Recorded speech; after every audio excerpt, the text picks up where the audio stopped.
Hello, people of the internet, my name is Atlas, and today I'm going to be doing an analysis over Deltarune's Dark Worlds, how they work, and what they can tell us about their creators, and the Lightners that visit them. If you enjoy, be sure to leave a like, subscribe, and leave a comment giving your own thoughts.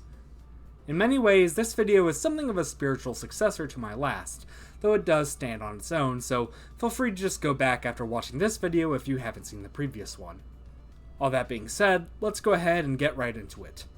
While I discussed darkness last time, it was mostly in the context of Darkners and Titans, and while these concepts may briefly come up here as well, I'm primarily going to be focusing on the Dark Worlds themselves, along with their creators. While there has been much discussion regarding the relation of Dark Worlds and Lightners since Chapter 2, and even 1 to some extent, 3 and 4 give us a bit more data to work with this concept, that I believe allows us to extract a bit more information from what we have. For example, Chapter 4 explicitly states that Dark Worlds are influenced via their creators, and are different when made by different people, with different intentions.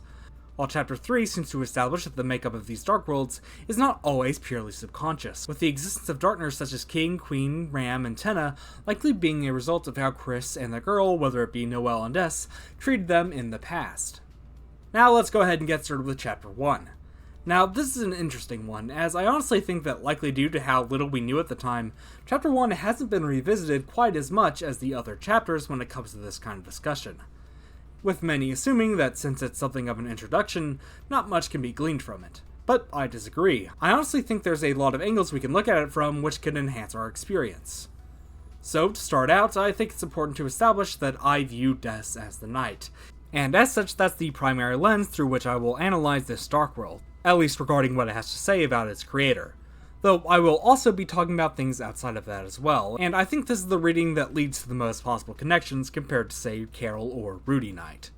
So first off, the location of the Dark World itself is already interesting, being Gerson's old classroom, where Des, along with classmates like Asriel, would have been taught. Alvin implies as much through some of his dialogue with Kris, and I believe this is also what Asriel's illustration of Sham on his computer is meant to tell us.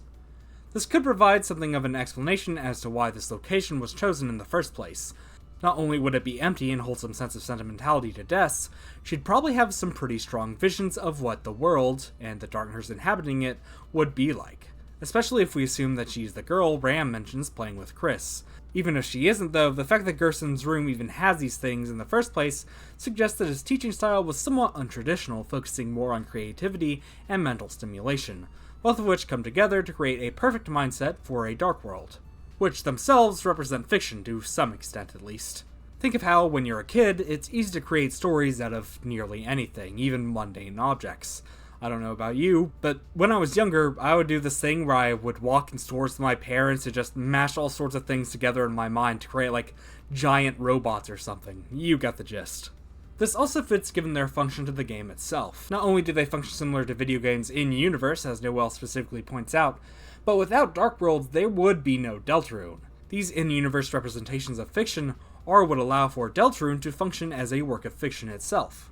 It also seems like Dark Worlds are influenced by Lightners inside of them to some extent, which I'll get into more later. Now, viewing this through the idea that Dark Worlds are fiction, there are several ways we could interpret it. For one, fiction can be inspired by real people, even if they aren't the ones creating it. And two, it could also be in reference to the way that different people can interpret the same work of fiction in different ways, sometimes on a very personal level, and even if that wasn't intended on the author's part, that doesn't make the reading of the work invalid. And coming back to Chapter 1, this, of course, shines through the most with Susie. King is the most common example brought up here, and for good reason. I mean, the guy literally quotes her word for word at one point, but it does go deeper than that. King's hatred doesn't come from nowhere. His spite towards the Lightners is the result of what he sees as their abandonment, likely after Gerson passed, leaving the classroom unused for who knows how long. This sense of isolation is also present in Susie, at least before Chapter 1. While it is true that she was a bully, it is also pretty clear that she just didn't know how to properly adjust to her new setting after moving time and time again, probably shown best when a ball was accidentally thrown over to her, and not knowing what to do, she freezes for a moment before kicking it, likely accidentally, into Undyne's car.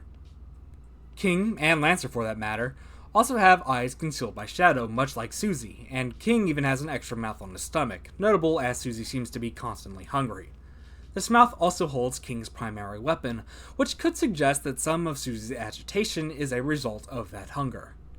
It's also notable that the aforementioned weapon that King uses, he dubs the Chain of Justice. Not only does this connect him to Gerson, which makes sense since he is the ruler of his classroom, but after Chapter 4, it serves as yet another tie to Susie, given her new title as the Acts of Justice. The use of the word justice is also interesting. It informs us that not only does King feel no shame in what he's doing, he thinks it's justified, which could imply that part of the reason Susie acted the way she did, or at least one of the ways that she battled with the guilt, was by telling herself that it was only fair. None of them have to deal with what she does, so she was just making things even. This is best supported by her encounter with Kris showed off in the Newest Girl page on the sweepstakes, where I think it becomes fairly clear that she was jealous of the family that Kris has, and tried her best to make them feel the way that she does. Susie also parallels Lancer. While they may seem like very different characters with very different vibes at first, both in Chapter 1 can be described as good kids who want to be seen as bad. Obviously, Lancer is a much lighter exploration of this idea, but it is that similarity that allows Susie to feel more comfortable hanging out with him in a friendly, casual manner, as it allows her to do so without the pressure of being good, or even acting particularly bad, since she's already on the side of the bad guys anyway. Susie's also implied not to have the best home life, which aligns with King and Lancer's relationship in Chapter 1.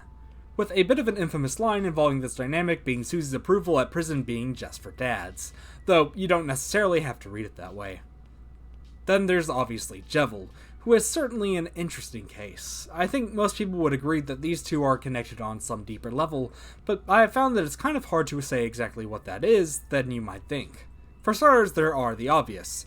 They're both purple, kinda at least. Jevil amplifies rude magic, which is Susie's specialty. In fact, Jevil's items in general are tailored to Susie specifically, as she's the only one able to equip the Devil's Knife, and is the only member of the Fun Gang to have a tail, at least as far as things have been confirmed. Plus, they're both fairly violent and seem to enjoy battle more than the average person. On a deeper level though, especially after Chapter 4, I can't help but wonder if part of this connection could come from how Jevil specifically addresses his apparent lack of freedom. As Deltarune goes on, it becomes clearer and clearer that if we're going to change the story for the better, it's going to be with the help of Susie, who appears to have some of the most freedom out of any character. In fact, Susie's reaction to the final prophecy lines up with Jevil quite well. Despite the fact both characters are aware they're trapped in an unfortunate fate, they still hold on to their freedom, albeit in different ways. With Jevil straight up denying his imprisonment and seeing the world being what it is as an excuse to whatever he pleases, Susie rejects the prophecy and denies its truth, though in a less sure and much more melancholy manner. Then there's Kris, and admittedly, I don't think there's quite as much there with them as there is with Susie, which makes sense, since this is sort of meant to be her big chapter. That doesn't mean there's nothing though. Continuing with Jevil, the demon motifs in his design align with Kris fairly well, and again they both struggle with the concept of freedom, though I'd say their views on it differ quite greatly. Honestly, while it's hard to say with 100% certainty how Kris feels about their freedom, I personally think it may align better with another character in this chapter, Sham. Sham has a very nihilistic outlook on this concept of freedom. While the things Jevil told them didn't entirely make sense, they nevertheless stuck in their mind, and made it get darker and darker, to the point where before we start the Shadow Crystal plotline, they seem to have no hope or interest in almost anything, content to just sit in their shop and wait for the end of the world. Kris is also in a pretty desperate situation at the moment, being controlled by us, and forced to put up with us to survive. Not to mention being in a poor situation with the knight that they also don't seem to be enjoying. Despite that though, in the normal route, and this is an important distinction, there isn't much of an indication that they're trying to completely solve these problems directly, understandably so, as it's probably taking all of their motivation just to live with them. Speaking of which, Sham had a hole on the Shadow Mantle at some point, another notable point because Kris wears a mantle themselves. Now, it's not entirely clear if it was originally Sham's or they somehow found it after it flew off of King, assuming that is the Shadow Mantle before it was stolen by Eram. Speaking of which, let's talk about King, because I think he may also have some interesting parallels to Kris. Obviously, I mentioned the Shadow Mantle, but I also find it interesting just how much King seems to worship the Knight, being by far their most loyal follower. Except, perhaps, Kris. Now, obviously, the situations here are a bit different. Like I said, there are indications that Kris isn't really thrilled about helping the Knight, while King seems to have gone all in. But nevertheless, both Kris and King follow them to the point where they're willing to hurt those closest to them. Not necessarily physically, as Kris never actually harmed Susie or Rousey, nor does it seem like kidnapping Toriel was ever the True Knight's goal, and King claims to have never truly intended to harm Lancer, but nevertheless, Lancer was hurt by what King did, and Susie will no doubt be hurt when the truth comes out. I can't believe I'm saying this, but there's also Jigsaw Joe, who was fired by King and forced to work a different job, which left him quite down on money, which you could argue is something of a parallel to Asgore's current situation. On a similar note, there's also the Rudens and Ruden Rangers, whose whole thing is that they're easy to sway and really hate their jobs, plus their green and red, colors associated with Kris, and Ruden Ranger is even a Blade Elemental. And as far as Kris goes in Chapter 1, I think that's mostly it. Not as much as Susie, but still enough to warrant a mention. So finally, we can talk about the Knight, who, again, I'm going to assume is Des. And I think it's best if we start with the elephant in the room. Clover. I mean, just look at her room. Baseballs and pine trees? If that doesn't scream Des, I don't know what does. But aside from that, it does actually get a bit deeper, because Clover doesn't just like sports and trees. They also like boys. And not just any boy, Rousey, or as they say, fluffy boys with glasses. And I think you can see what I'm getting at here. While Des and Azrael have not been totally confirmed as having a romantic relationship in the past, there have been increasing hints towards such a possibility, starting with the implication that she wore his jacket, his sweater appearing in her room, as well as his old retainer. However, there is one head of Clover that doesn't like boys, and what do you know, in some unused dialogue, she specifically likes Susie. This is notable because Chapter 3 tells us that Des liked music with alligators and bikinis, and Chapter 4 reveals that she once had a hold of the How to Draw Dragons book. Now, as for why Clover of all characters parallels Des this much, well, we do first meet her when she's submerged underground, perhaps referencing Des's appearance in the bunker? There is always the popular idea that she could have been split into parts, with the Knight being one and the voice in the code being the other, much like how Clover is also split into multiple different people. Though if this is the case, it would seem to imply that there's another Des we haven't really heard from yet. But truthfully, I think the most convincing and funniest answer is that it's because Clover is a club. And you know what else is a club? A bat! Going back to King again, I'm tempted to make a connection between him and Carol, if for no other reason than them both being bad parents.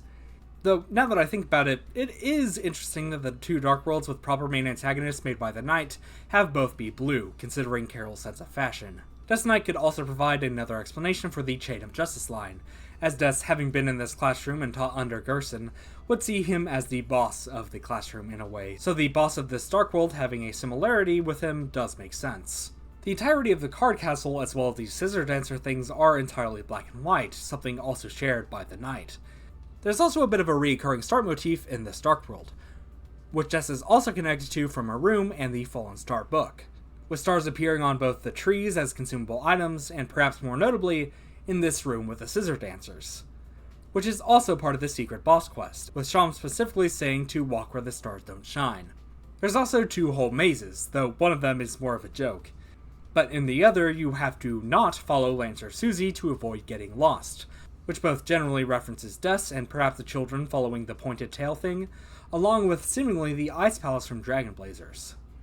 And with that, I think I'm finally ready to move on to Chapter 2. That took longer than I thought, but luckily I think things get more direct for a while from here. Starting off, let's talk about something influenced by nearly all the Lightners involved in this Dark World: Queen and Universal Mother theory.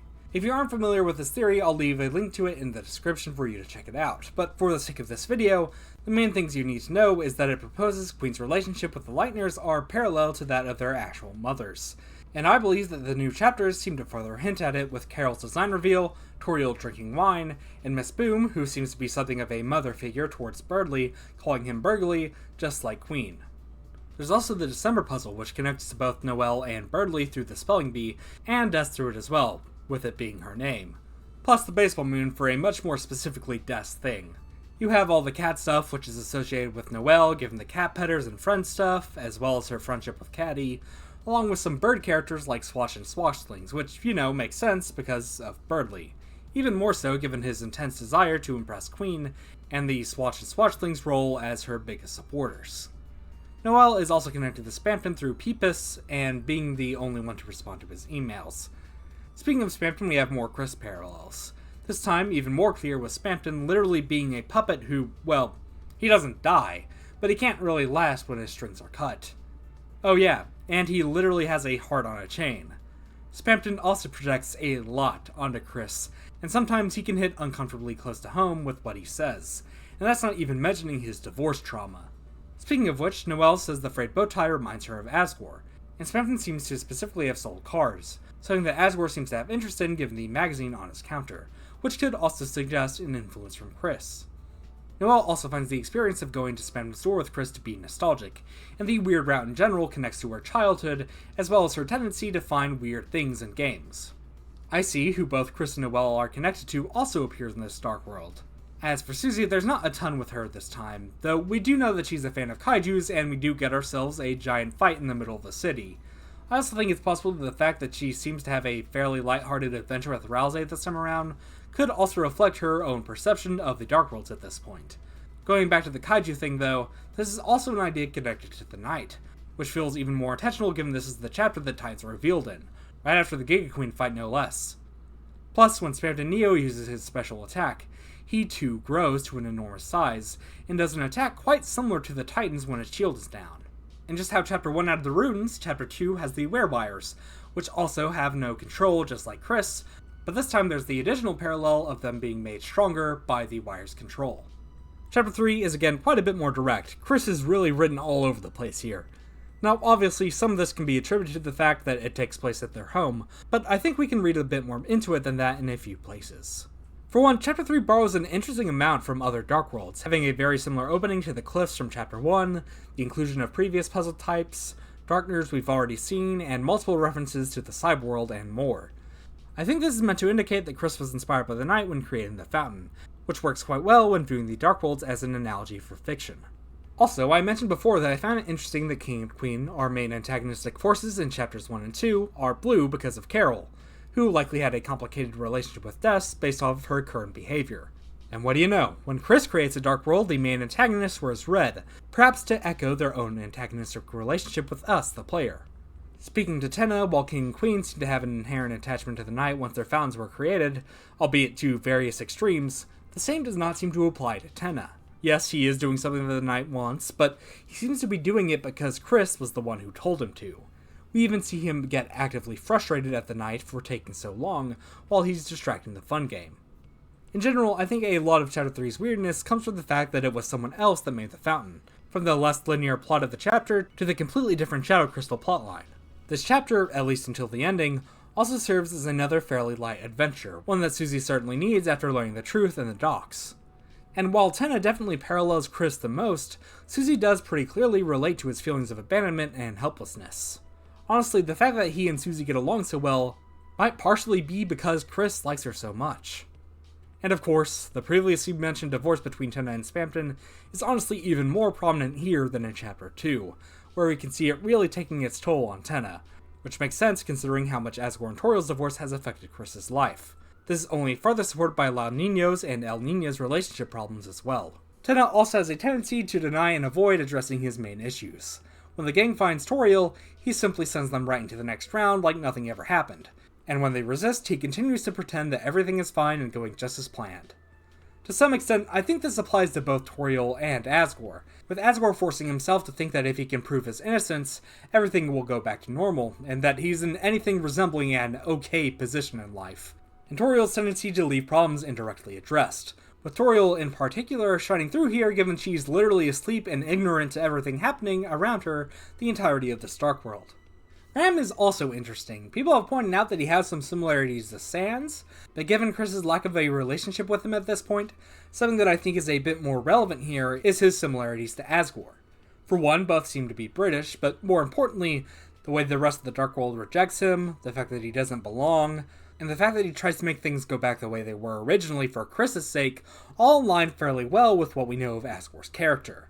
Though the fact that he doesn't belong may also stem from Kris's own insecurities as well, especially considering he's a plug boy which become werebuyers. Des and the incidents surrounding her disappearance are also written all over this chapter, and while some of this could stem from the Knight's presence in it if we assume that they're hiding somewhere the entire time, I personally prefer the idea that this implies Kris is deeply haunted by whatever happened, and considering that it may be the reason they created this world in the first place, it makes sense that it would hang over it the entire time. Finally, there's Chapter 4, and this one is a bit of a doozy, because it technically contains 3 different Dark Worlds. Well, kinda. Based on Ralsei's dialogue, it would seem the first fountain is actually just part of the third, What I think happened here is that the Unite initially created a fountain in the main area of the church. However, at some point, they closed and locked the door to the entrance, which led to some of the darkness being locked off, which then concentrated it into its own mini fountain. Hence why it's so much smaller than all the others we've seen, and why the darkness from the first half of the church can appear in the second. Since once the doors were open, I'm guessing the darkness once more spread inside, and allowed the darkness their life once more. When it comes to the first fountain and its relation to the night, things are a bit different again. Notably, we don't have a central antagonistic Darkner this time, which may be due to the fact that the Knight simply doesn't need one since they're already acting as such, and may have already planned on summoning a Titan. The Darkners here are more aware of the Knight than the others we've seen, but unlike them, they oppose it, but unfortunately mistake Kris for it, leading to most of the fights we see throughout the chapter. This Dark World is also fairly musical, with a lot of piano organ things as well as singers with the mizzles. While some of this most certainly comes from the choir room, keyboard, and organ we see in the Light World, the abundance of this motif may partially be due to Des's clear musical abilities, though with the piano specifically, it is worth noting that they're also significant to both Kris and Susie, with the piano clearly being special to Kris and Susie having an unfortunate experience with one in the past. Darkness is also much more prevalent in this chapter, with these little guys being a recurring obstacle and the Titan spawn appearing when there's very little light, perhaps because of the Knight's presence in the Dark World given their similar makeup. The most interesting part of this Dark World, though, is the fact that it created the old man, Gerson. Ralsei says Darkners patterned after the memories of a loved one tend to only appear in very specific darknesses, which seems to imply that Gerson could be considered a loved one to the Knight, or at the very least that they had some kind of connection to him before he passed, which fits nicely with Des given she was most likely his student. In fact, looking at the fiction analogy, it's honestly kind of touching, as it suggests he was inspired by Gerson, who himself was a famous fiction writer. Speaking of, like Chapter 1, Chapter 4 is much more similar to the traditional fantasy setting, likely due to the shared connection to Gerson and therefore Lord of the Hammer.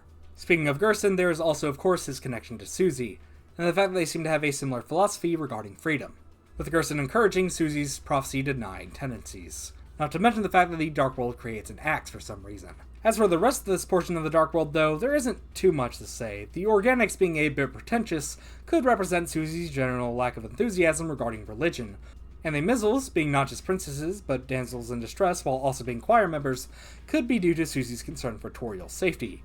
After all, part of the reason they came here in the first place was to save her. However, things get really interesting with Susie's Dark World, which is essentially a reflection of the first, and immediately I think we can see her influence. Instead of playing pianos, you use them to bash into things, which relates to her story regarding smashing one. Things that were items in the last Dark World have come to life, perhaps to indicate that Susie has begun to treat items as people, as shown by how when she's talking about the TV or the Scarecrow, she doesn't refer to them as their items, instead acting as if they were their Dark World counterparts of Tenna and Jagenstein. There's also something else I want to say about Susie's Dark World before moving on, involving its different lighting. Now, I've seen some say that this implies the general way colors work in the dark are entirely dependent on the creator of the fountain, and their intentions, with Kris's being the same as the Knight due to the fact that they are working together. And while I can't entirely discount this possibility, I personally think it's more likely that the reason for the change in lighting is specifically because Susie had already been in this Dark World before, therefore it was literally tainted by her perception of it. And the reason I say this is because there are several times in this Dark World where the lighting changes yet again, and seemingly reveals that under it, Kris, Susie, and anything else are still their default Dark World looks. Namely, whenever you enter a battle, and in the scene after the Sound of Justice fight, which itself is very heavily tinted blue, but through flashes of lightning reveals their true colors. The girl from the prophecy is everywhere here as well, which works whether you think it's Susie or Noelle, because of course Susie would be referenced in her own Dark World, but she's also known to think about Noelle quite a lot, with these prophecies showing up even more as her curiosity is piqued. As for the Sound of Justice, I think something similar applies, but with the addition of her desire to see the old man again. After all, that was her original intention while making the fountain.